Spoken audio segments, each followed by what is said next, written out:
I'm in Berlin for the Vegan Congress, and my name is Edakwili. And as you know, the Edakwili show is about health and lifestyle. So I decided to talk to some people about their lifestyle in Berlin.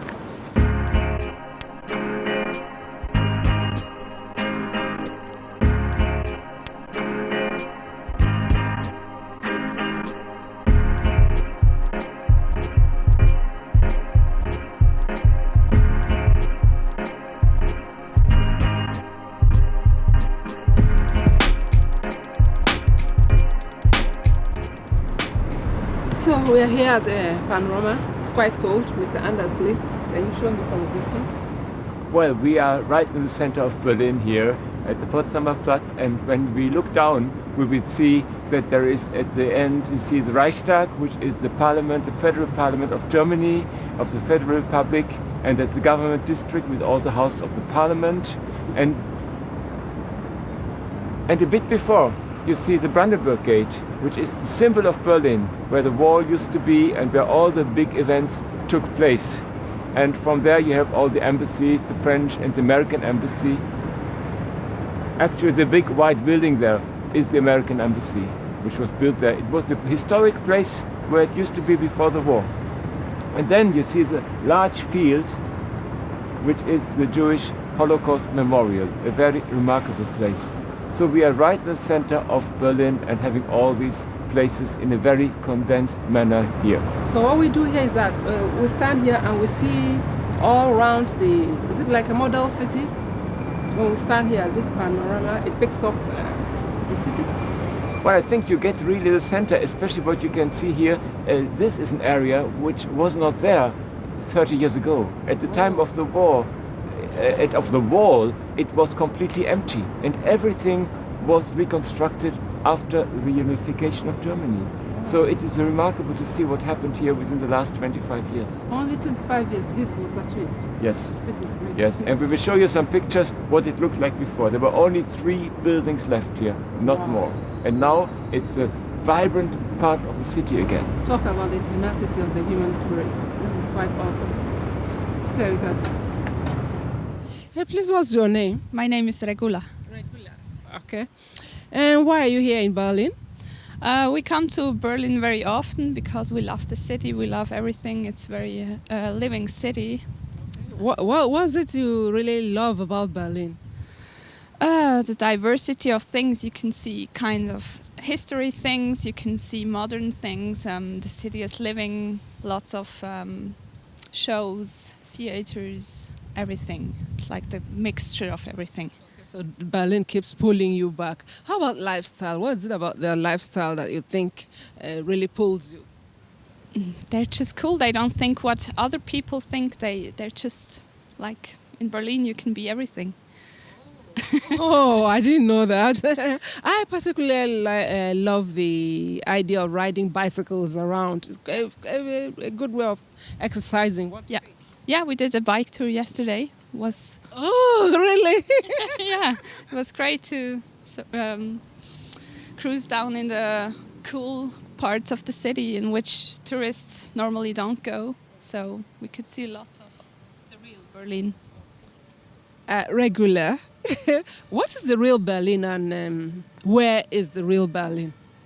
For us, it's very important around the Potsdamer Platz because we come here all year for the Berlinale in February. That's the big film festival. And then the Potsdamer Platz is the center of the Berlinale and everything. All the cinemas and things are here.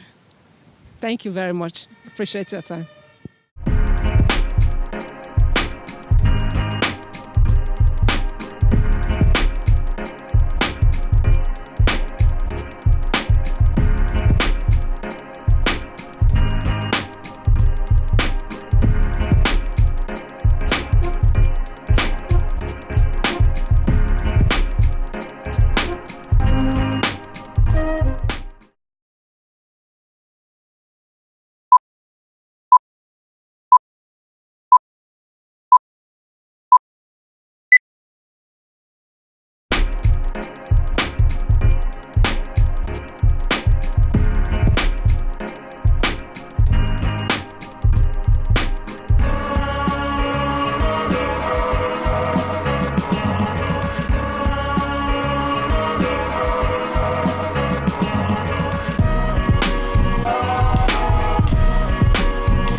the Brandenburger tour with my friend Mr. Anders, who is ever willing to show me around and explain things to me.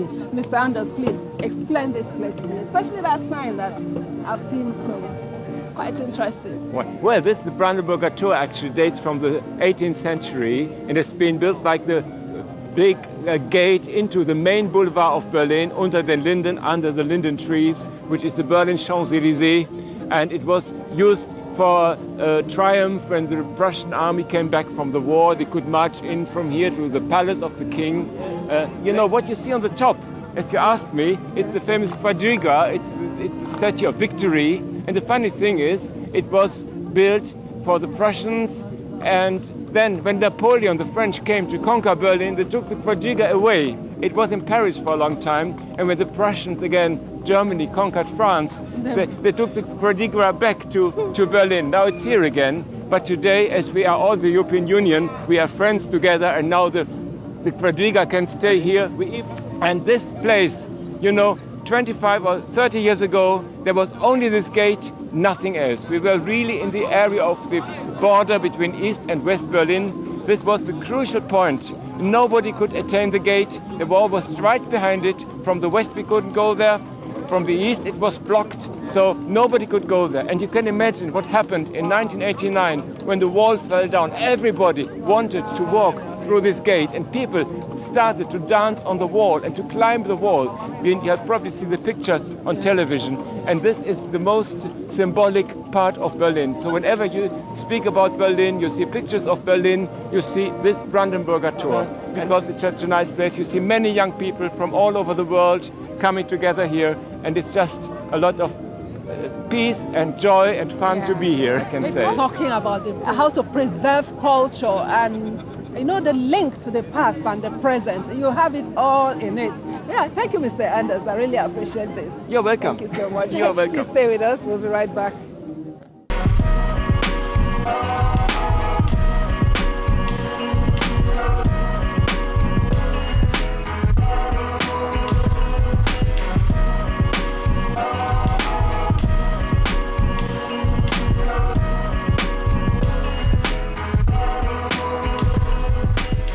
We are at Brandenburger Tor, the city gate of Berlin, and I'm here with Laura. from Cologne. Cologne, yeah, exactly. So what are you doing here? What brings you to Berlin? Yeah, I wanted to visit Berlin because it's the main city of Germany and I've never been here. So what do you find interesting here in Berlin? Also the people, because of the mix. And I don't know, it's a different culture to other cities in Germany, and it's... Is their lifestyle different from where you come from? Yeah, a little bit. There are more people from different cultures, different countries, with different languages, yeah. That makes it very, very interesting. Thank you so much for this interview. Hope to see you next time somewhere else again. What do you find interesting about Berlin?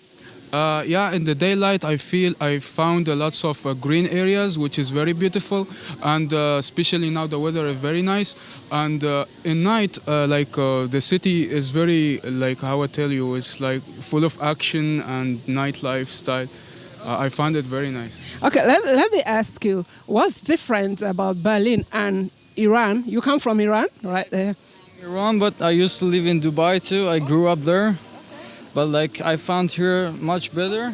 I found here much better. Like a lot of tourist sea sightings you can find here in Berlin, and also the atmosphere is very good for students. So maybe I will continue my studies here.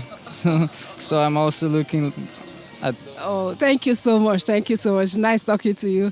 And you, what would you say? Tell your friends at home about Berlin. I will tell them they should see this one. There is a lots of history in this city, and as I said, it's a very nice city, yeah, with lots of young people. Yeah. Okay. Thank you so much. Thank you. I appreciate it. That's it for you today. And this is a Dark Willy show in Berlin. You stay with us.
Mr. Anders, why did you come to Berlin? I know you have quite some history about Berlin. Well, Berlin has accompanied me my whole life because I came here the first time more than 40 years ago. I lived here for several periods. Whenever I came here, I felt at home. It has always been a city of people changing, a city of transformation, attracting young people from all over the world, creative people who have new ideas, who want to change the world. And Berlin has been transforming itself so much, like especially when the wall fell down, it became a completely new city, merging the East and the West together. And again, being a platform for people from all over the world flooding in. And you realize now, when you walk through Berlin, you can speak English everywhere. You hear English everywhere. It's become a global, international city. And particularly, I know that you are very much interested in lifestyle and in health, and that was my idea to invite you to discover this city, to come here and to attend this beautiful happening, because Berlin is not only a vibrant city in many aspects, it's also the capital of vegan health style in the world. Berlin, I must say, is beautiful, Mr. Anders. It's beautiful. Yeah. It is a place that I love to come over and over again. You are welcome. Yeah, it's beautiful, I must say. Yes. And this is also why today we will now invite you to come to the Congress about vegan and vegetarian nutrition here at the Free University. The Free University is also a very special place. You know, Berlin, when it was old, had one big university, the Humboldt University, in the center of the city, a very traditional university. But when Berlin was divided and the east and the center was occupied by the Russians, they took over the university. So they had to create a new university here. It was sponsored and donated by the Americans who freed Berlin, and they created the Free University, and that's where we are, in front of this beautiful architecture of Henry Ford building, donated by the Henry Ford donation in the 1950s, from where now the Free University spread. And it has been always a place of freedom, of renewal, of people who want to change the world. And so we are at the right place here, I think. That's true, because Berlin, it's always about one festival, one conference, one workshop or the other. A place that you can really learn, improve yourself, and get new knowledge, and so many things going on in Berlin that you are never idle if you are prone to intellectual things, or if you are pushed, or if you are leaning towards intellectual things. I think Berlin is always there to call you, and culture too is there. Fashion, everything, the food, everything is just there. It is true. I must say that you have it all here. Yes, and you always might meet the right people at the right moment. Yes, yes. You just walk into someone that you would never have dreamt of meeting, just like that, and Exactly. you do the right connection and do what you have to do. Yeah. Interesting. So, Interesting. welcome back again. Thank you, Mr. Anders. Thank you, Mr. Anders.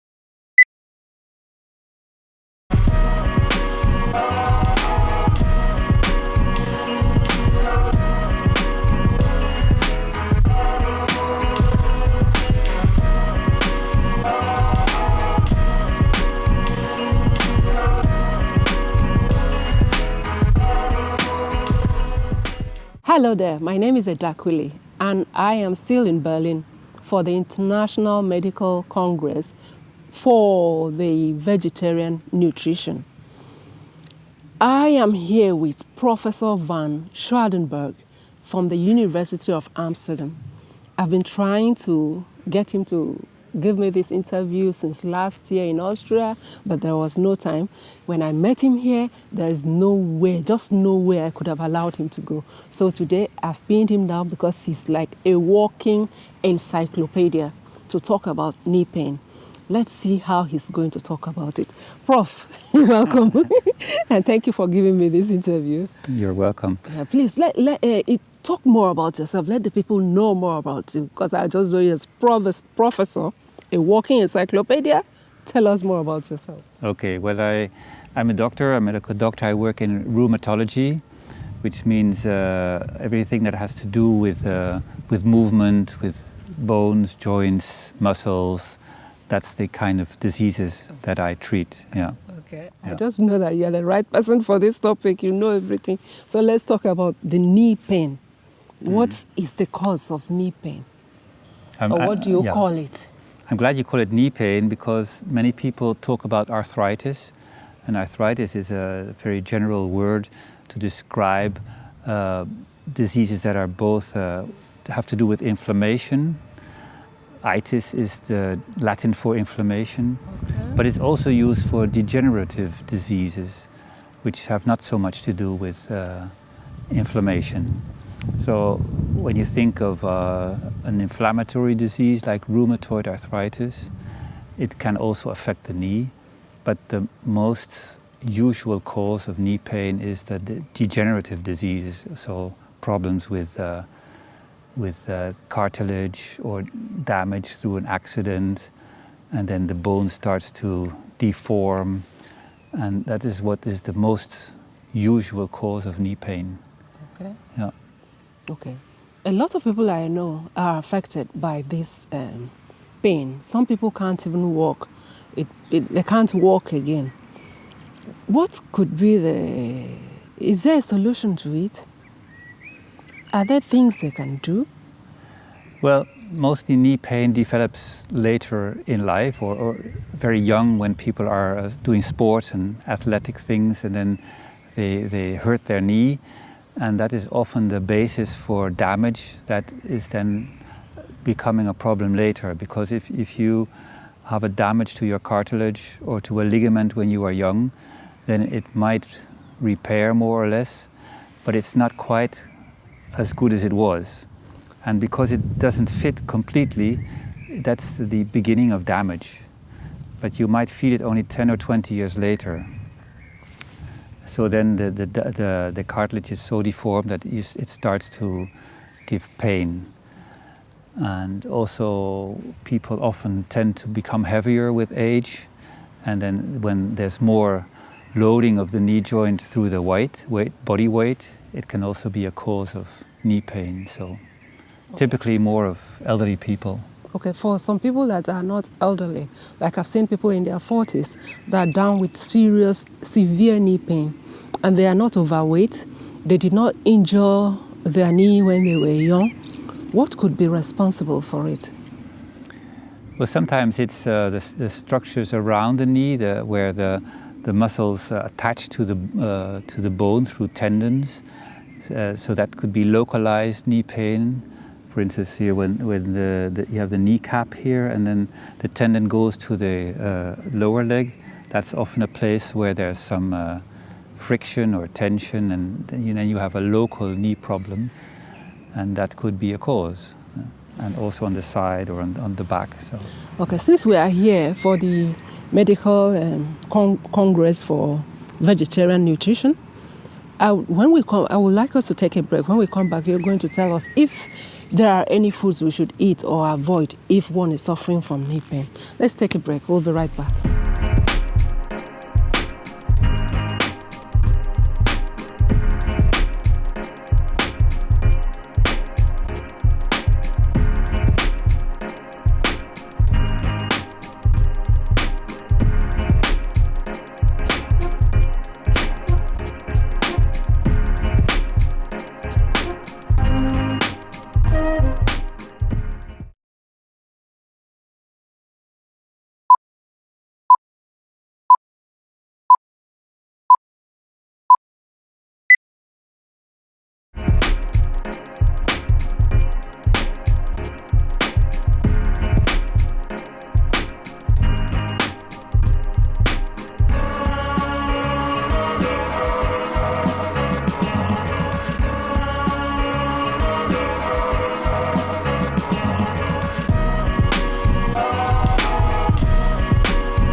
Welcome back. In case you're just joining us, we are discussing knee pain with Professor Van Schadenberg from Amsterdam University.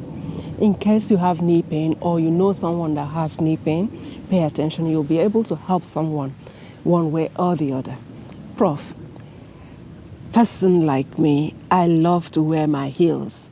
So what are those things that I can do to help me so that I will not, I will be able to wear my heels? I'll talk about the heels later. First, I want to talk about something I didn't mention yet, is that the muscles of the upper leg, the thigh, are very important to keep the knee joint stable, because if this muscle is weak, then the joint will move a lot, and it will wobble and it will cause pain. But if this muscle is strong, it will keep the knee together and give it a firm grip. Okay. That's very important. So if someone hasn't used his leg a lot, then he needs to train this muscle, and you can do that with a stretched leg and lift it like that. It's not so difficult, but then you can put a bag of rice, a heavy thing on your ankle, and I do it only in one leg or two legs at a time? Well, if you do two legs, it's good for your belly muscles. Okay. and one leg is at the time. You can change. I put a heavy bag on this one and keep doing it. Okay. This makes it strong, and then just for the movement, cycling, as I said, is very good. Okay. Cycling not with strain, because the strain with the weight, like weightlifting and people who are doing bodybuilding, it's not good for the knees because it puts extra load on the knee and the ankle. They don't like it. Yeah. So that's basically the exercises. Okay, so if I have knee pain, I should not sit like this. I should always sit this way. Prof, what are the things that we should eat or drink to help us have healthy knees, taking advantage of this medical congress that we are in now, because it's mainly for nutrition for vegetarians? Okay, so now I'm talking in general now about the person with degeneration of the knee and being overweight. That is the average problem. So apart from doing exercises, it's good to lose weight, because people who manage to lose weight, they have less progression over time of their knee problem. That is shown before. Yeah. So then the next question is how to lose weight. And since we are here in the Congress of Vegetarian Nutrition, there's one of the good news that is told here is that if you have a diet that is mainly plant-based, it is much easier to lose weight than if you have a diet that is just reducing calories but leaving everything as it is, with a lot of meat and dairy products and sugar, high salt intake. All these things add up to what is happening in the body is a low-grade inflammation, where you get more insulin production from the pancreas, and it makes you overweight because all the sugar turns into fat. That's a general problem of modern nutrition. So what we need to do is very simple, is reduce animal food and eat more of plant-based food, and no sugar, no refined foods, so unprocessed, natural foods, fresh foods. Yeah. And all the people who do that, they lose weight. Okay. It's quite easy. Yeah.